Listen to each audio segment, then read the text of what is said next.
दुर्जन में दया कभी नहीं होती, और वह बिना कारण सबके साथ झगड़ता रहता है। पर स्त्री पर धन पर इसकी हमेशा नजर होती है। सज्जनों को, साधु संतों को यह त्रास देता है, दुख पहुंचाता है, कष्ट पहुंचाता है। यही तो राक्षसों का लक्षण है। मनुष्य पाप का भय रखता नहीं, इसी से यह दुखी है। मनुष्य जीवन में जाने कहां तक पाप करता है, छल कपट करता है, अनेक जीवों का अपमान करके वह जीवन पूरा तो करता है, लेकिन उसका जीवन निरर्थक रहता है।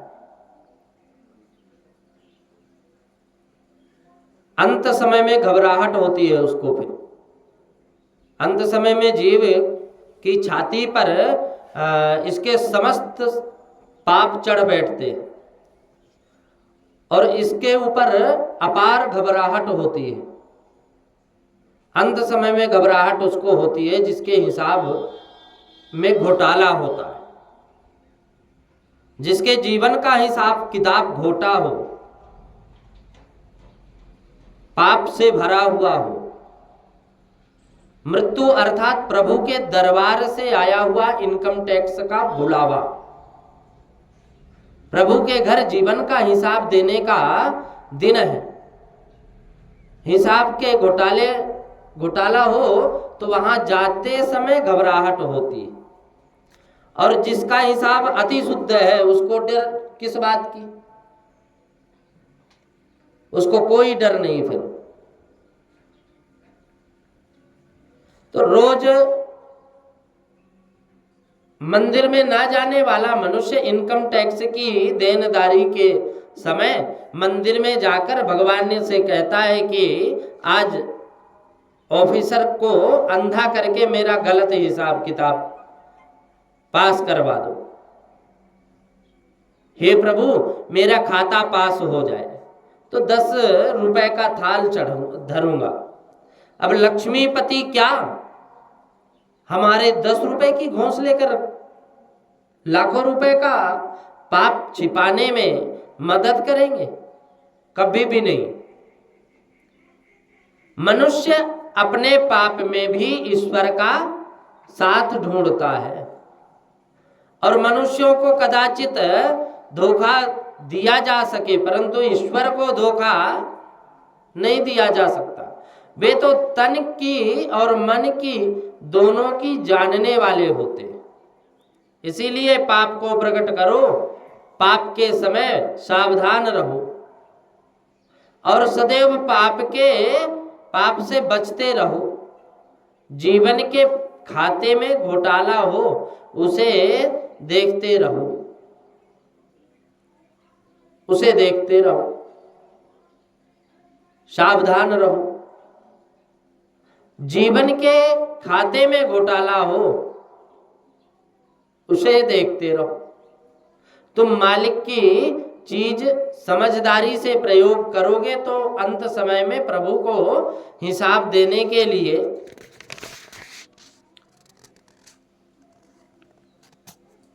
कुछ भी घबराहट नहीं होती। फिर जब कोई गलती नहीं करोगे तो घबराहट नहीं होगी। मनुष्य मालिक नहीं प्रभु का मुनीम है। मनुष्य मालिक नहीं प्रभु का मुनीम है। तुम्हारे घर में जो है वह सब परमात्मा है। वो भगवत कृपा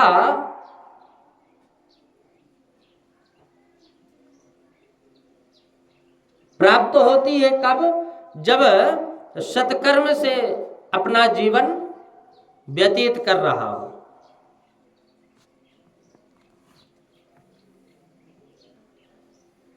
जहां जाने के बाद वापस ना आना है, जहां जाने के बाद वापस आना है उस मुसाफिरी की तो मनुष्य बहुत तैयारी करता है।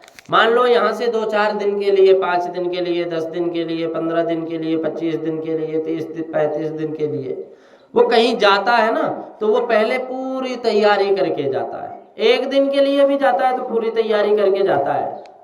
4 दिन की व्यवस्था, भोजन की व्यवस्था, कपड़ों की व्यवस्था, तेल साबुन की व्यवस्था, ये सारी व्यवस्था करता है। लेकिन उस अनंत की यात्रा में कि कोई आगे की कोई तैयारी नहीं करता।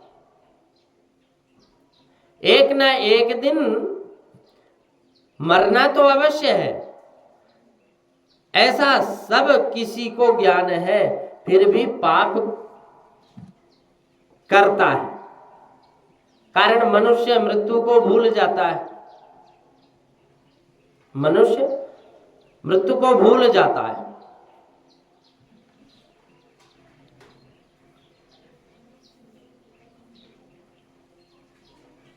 ये भूल जाता है कि एक ना एक दिन मरना है। तुम मृत्यु का डर रखो, पाप का डर रखो, तुम अधिक पुण्य ना करो तो बाधा नहीं है।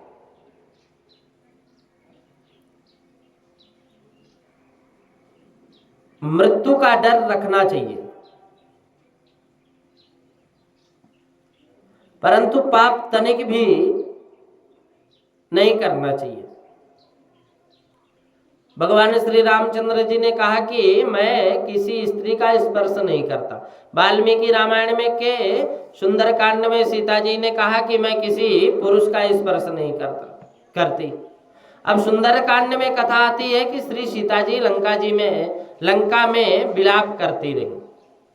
उसी समय हनुमान जी की सहन नहीं कर सके उनके कष्ट को, और सीता जी लंका में विलाप करती, उसे हनुमान जी सहन नहीं कर पाए।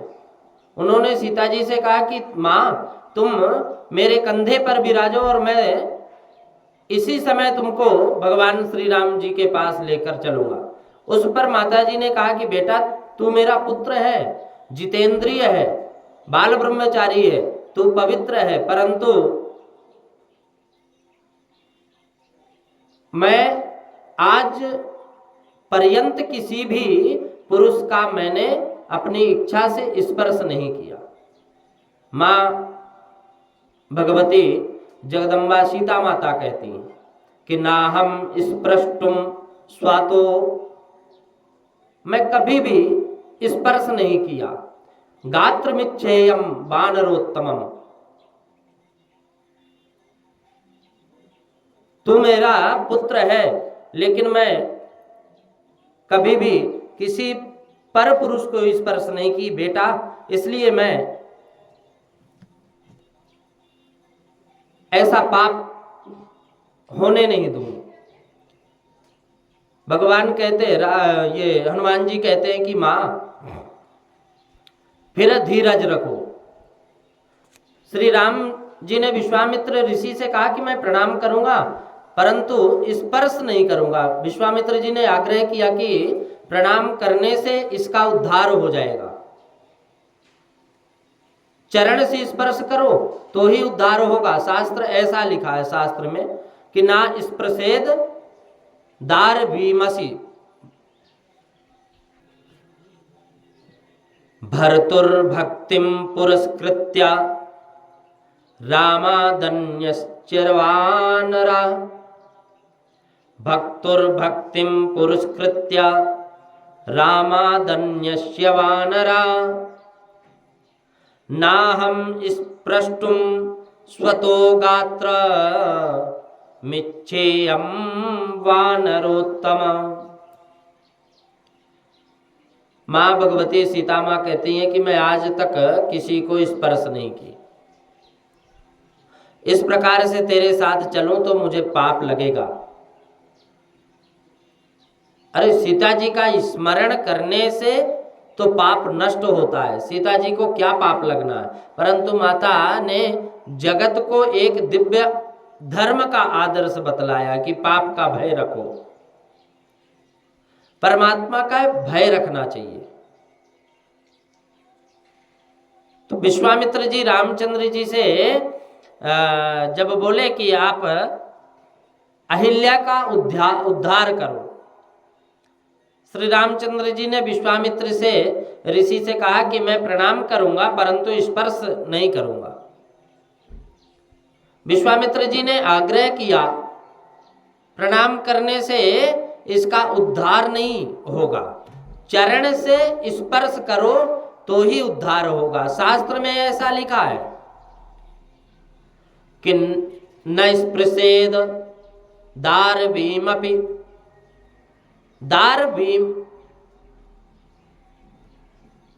दारवीम अर्थात लकड़ी की पुतली। जिसको सतत ब्रह्मचर्य का पालन करना है उसको पर स्त्री से स्पर्श की तो बात दूर रही, लकड़ी की पुतली का भी स्पर्श करना उचित नहीं। स्पर्श से अनेक दोष उत्पन्न होते हैं। कितने ही ऐसा समझते हैं कि मैंने चंगा की कठौती में गंगा। मन में विचार करते हैं ना कि मन चंगा की तो कठौती में गंगा। स्पर्श करने में क्या बाधा है? कहते हैं मन सही है तो सब कुछ सही है।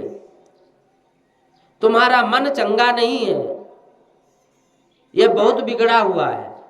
मन कितना बिगड़ा हुआ है इसके मनुष्य को खबर नहीं है। इस जगत में इतना पाप नहीं होता जितना पाप मनुष्य मन में रखता है।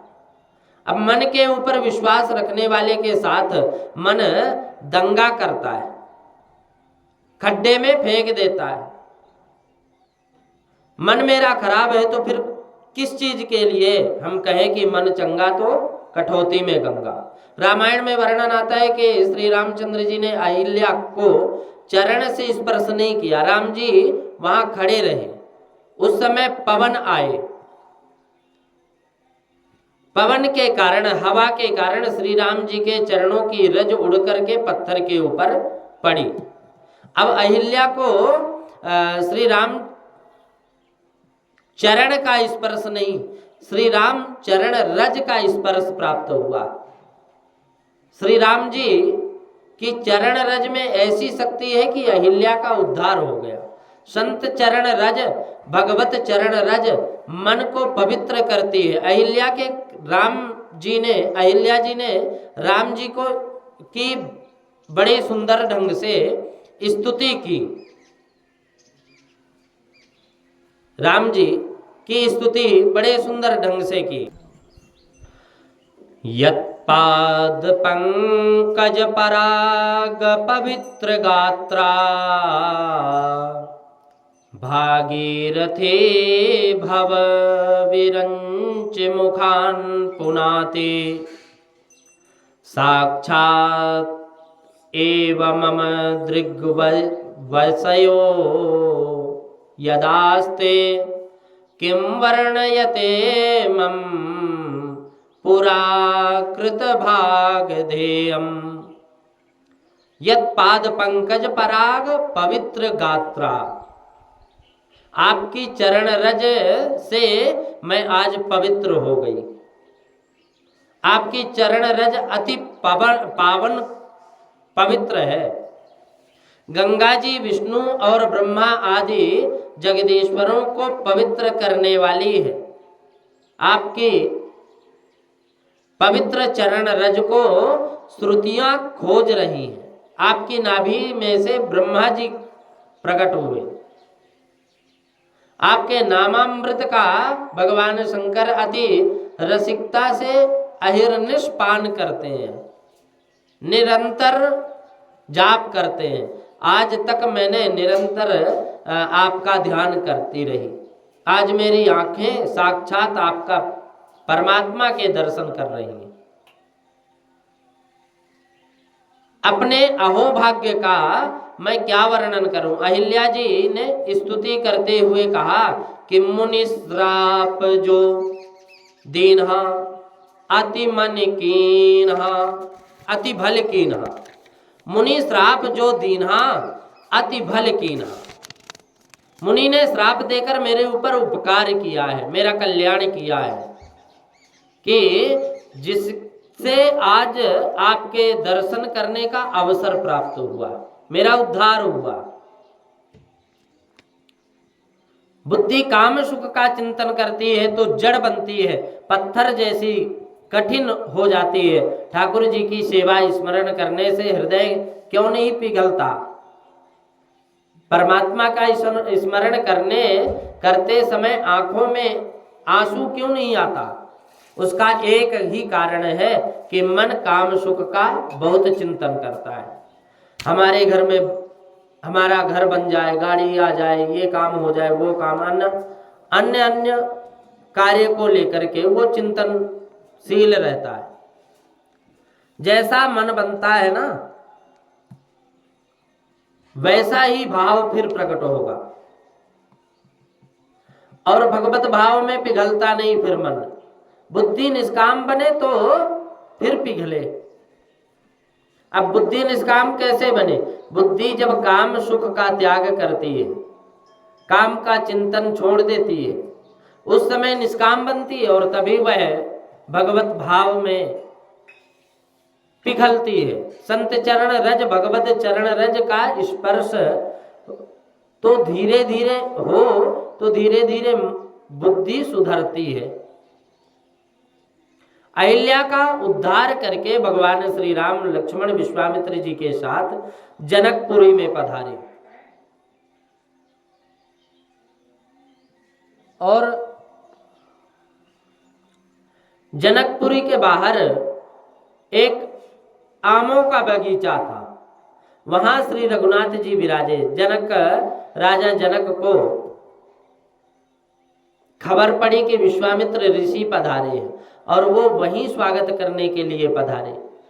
श्री राम लक्ष्मण के दर्शन करने से उनको अतिशय आनंद हुआ। तो राजा जनक ने विश्वामित्र ऋषि से पूछा कि महाराज, ये ऋषि कुमार कौन है? ये ऋषि कुमार है अथवा राजकुमार है? कहा हूं नाथ सुंदर दो बालक, मुनिकुल तिलक किंद्रप कुल पालक। इनके श्री अंग के लक्षण देखने से तो ऐसा लगता है कि ये राजकुमार हैं, बहुत सुंदर दिखते हैं, परंतु आपके साथ आए हैं तो क्या ये ऋषि कुमार हैं? विश्वामित्र जी ने तत्काल पूछा। तो राजा विश्वामित्र जी ने तत्काल पूछा कि राजन, तुमको क्या लगता है, ये ऋषि कुमार लगते हैं या राजकुमार लगते हैं? राजा जनक महान ज्ञानी है। गीता जी का उपदेश करते समय परमात्मा श्री कृष्ण को जनक महाराज याद आते हैं। गीता का उपदेश करते समय परमात्मा श्री कृष्ण को जनक महाराज याद आते हैं। प्रभु ने किसी दूसरे का नाम नहीं लिया, परमात्मा ने जनक राजा का दृष्टांत दिया।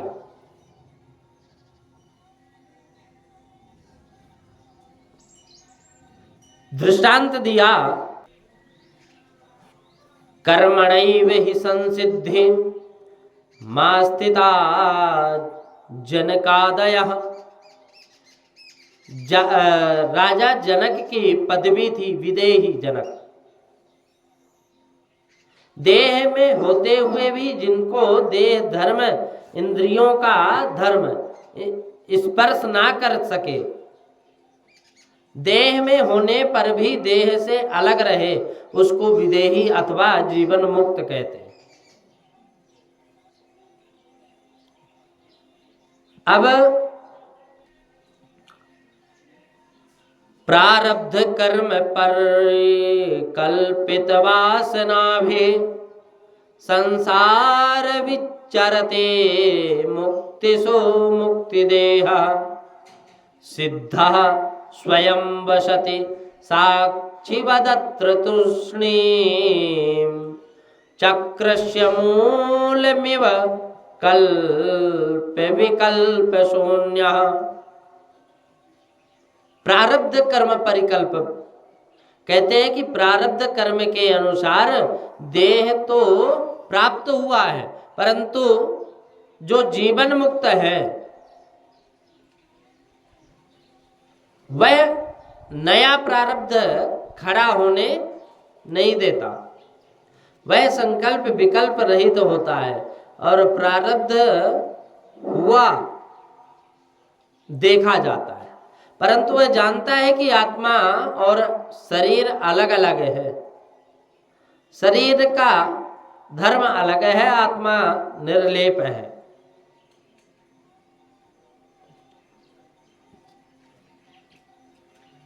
यहाँ वे संसार के समस्त व्यवहार करते हुए ज्ञानी पुरुष आत्मस्वरूप में स्थित है। ज्ञानी महापुरुष अधिकांश भाग में दोनों आंखों के मध्य में ललाट में नजर स्थिर रखते हैं। दोनों आंखों के मध्य में ललाट में एक ज्योति है।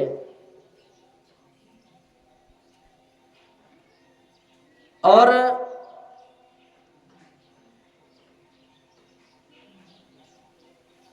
दोनों आंखों के मध्य में है। ज्ञानी महापुरुष सतत ऐसा अनुसंधान रखते हैं कि मैं पुरुष नहीं, मैं स्त्री नहीं, ये शरीर का सुख, इंद्रियों का सुख मेरा सुख नहीं है, मैं शुद्ध चेतन आत्मा हूं।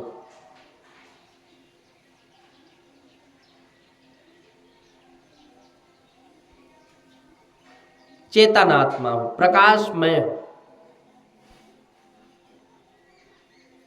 सबको प्रकाश देने वाला वह ब्रह्ममय हूं। राजा जनक विदेह हैं, इसलिए विश्वामित्र जी ने उनसे कहा कि आप परीक्षा करो कि ये कौन है। तब राजा जनक एकटक राम और लक्ष्मण जी को निहारते रहे और चरण के से मुखारविंद पर्यंत सर्वांग को सूक्ष्म रूप से देखकर जनक महाराज को विश्वास हुआ कि महाराज श्री राम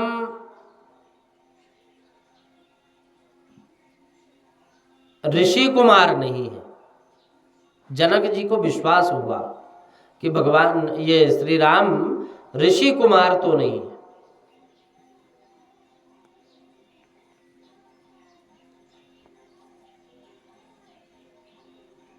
विश्वास है। राम राजकुमार नहीं है, राम कोई मानव नहीं है, राम कोई देव नहीं है, राम परमात्मा है। मेरे मन आंखों का आकर्षण और एक ईश्वर ही कर सकते हैं।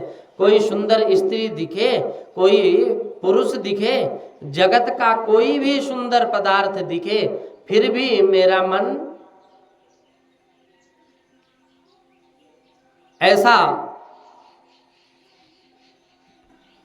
मेरे आंखों का आकर्षण तो केवल परमात्मा ही कर सकते हैं।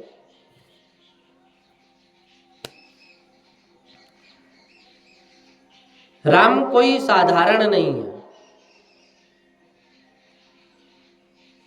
जगत का कोई भी सुंदर पदार्थ दिखे फिर भी मेरे मन में जरा भी आकर्षण नहीं होता। मैं संसार में रहता हूं, परंतु मैं ज्ञानी जनक हूं। मुझको संसार के समस्त सौंदर्य तुच्छ लगते हैं, पर श्री राम यदि ईश्वर नहीं है तो मेरे मन को खींच नहीं सकते थे। महाराज जनक का मन परमात्मा ने खींच लिया और महाराज जनक सतत चिंतन, हमेशा ब्रह्म चिंतन करते हुए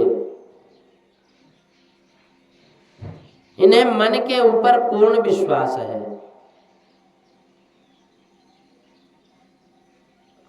भगवत